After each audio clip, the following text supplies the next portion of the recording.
வாழ்க வையகம், வாழ்க வையகம், வாழ்க வளமுடன். குரு வாழ்க, குருவே துணை. மனவளக்கலை உறவுகளுக்கு கோபாலின் வணக்கங்களும் வாழ்த்துக்களும். அருட்தந்தை வேதாத்ரி மகரிஷியின் மனவளக்கலை பற்றி தினமும் சிந்தித்துக் கொண்டிருக்கின்றோம். சுவாமிஜி அவர்கள் எழுதிய வாழ்க்கை மலர்கள் என்ற நூலில் இருந்து ஏப்ரல் மாதம் 13ஆம் தேதி வினைப்பதிவின் கருவி என்ற தலைப்பில் சிந்திக்கவிருக்கிறோம். எண்ணம் நின்றுவிட்டால் நலமாக இருக்கும் என்று இயற்கைக்கு பொருந்தா நினைவு கொள்ள வேண்டாம். உயிர் வாழும்போது, விழித்திருக்கும்போது எண்ணங்கள் இயங்கிக் கொண்டுத்தான் இருக்கும். தூங்கும்போது எண்ணங்கள் இல்லையே, அதனால் என்ன பயன் பெற்று வருகிறீர்கள்? மரணத்தில் எண்ணம் அடியோடு நின்றுவிடும். பிறகு என்ன உயர்வை காண முடியும்? எண்ணம் இயங்கிக் கொண்டிருக்கும் போதே முறைப்படுத்தி பயன் கண்டு சிறப்படையுங்கள். தவத்தில் பழக்கும் எண்ணம் வாழ்வில் எல்லா துறைகளிலும் சிறப்பளிக்கும். வாழ்த்து கூறுவதை பற்றி சில அன்பர்கள் வினாய் எழுப்புகிறார்கள்.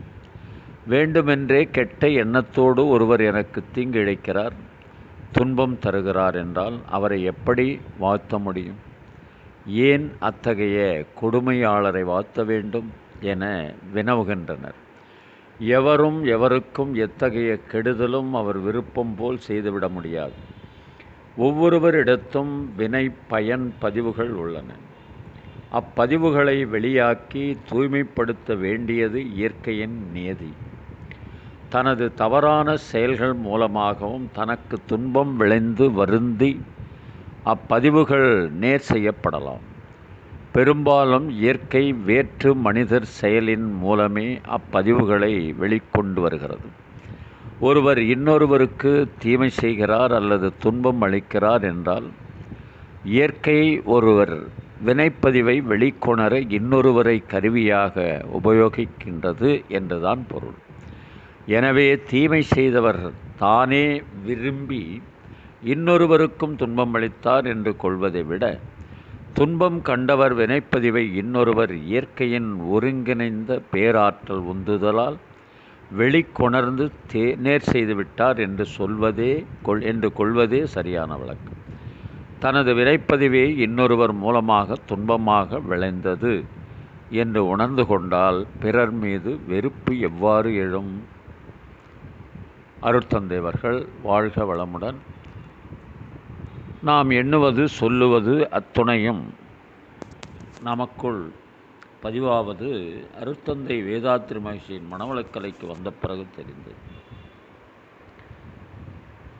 அதில் நல்ல எண்ணம், நல்ல சொல், நல்ல செயல் என்ற அடிப்படையில் யாருக்கு என்ன செய்தாலும் அது நமக்கு அவர்கள் மனம் துன்பப்பட நமக்கும் துன்பமாக வந்து விளைவாக வரும் என்று நினைக்கணும். ஆகவே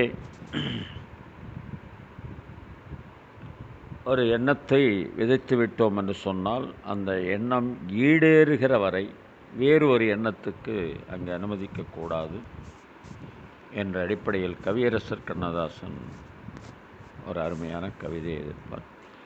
ஆயிரம் வாசல் இதயம், அதில் ஆயிரம் எண்ணங்கள் உதயம், யாரோ வருவார் யாரோ இருப்பார், வருவதும் போவதும் தெரியாது, ஒருவர் மட்டும் குடியிருந்தால் என்றும் அமைதி உண்டு, ஒன்றிருக்க ஒன்று வந்தால் என்றும் அமைதி இல்லை, நினைப்பதெல்லாம் நடந்து விட்டால் தெய்வம் ஏதுமில்லை, நடந்ததையே நினைத்திருந்தால் அமைதி என்றுமில்லை, முடிந்த கதை தொடர்வதில்லை இறைவன் ஏட்டினிலே, தொடர்ந்த கதை முடிவதில்லை மனிதன் வீட்டினிலே, எங்கே வாழ்க்கை தொடங்கும், அது எங்கே எவ்விதம் முடியும், இதுதான் பாதை, இதுதான் பயணம், என்பது யாருக்கும் தெரியாது. பாதையெல்லாம் மாறி வரும், பயணம் முடிந்துவிடும். மாறுவதை புரிந்து கொண்டால் மயக்கம் தெளிந்துவிடும். நினைப்பதெல்லாம் நடந்து விட்டால் தெய்வம் ஏதுமில்லை. நடந்ததையே நினைத்திருந்தால் அமைதி என்றுமில்லை. முடிந்த கதை தொடர்வதில்லை இறைவன் ஏட்டினிலே. தொடர்ந்த கதை முடிவதில்லை மனிதன் வீட்டினிலே. வாழ்க வளமுடன். நீங்களும் உங்கள் அன்பு குடும்பமும் வாழ்க வளமுடன். வாழ்க வளமுடன்.